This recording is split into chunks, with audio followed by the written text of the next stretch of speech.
రామాయణం ప్రకారం అత్యంత బలమైన వీరుడెవడంటే వాస్తవికంగా ప్రతి ఒక్కళ్ళకి తెలిసిందే ఆంజనేయుడు.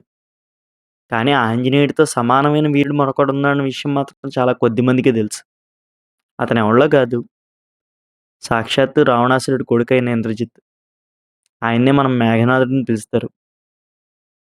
వాస్తవికంగా చూసుకుంటే గనక ఇంద్రజిత్ అన్నతను శివవరప్రసాదం.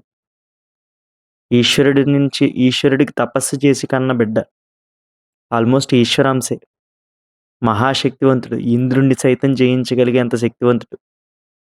బ్రహ్మని సైతం ఒప్పించగలిగేంత మహాజ్ఞాని.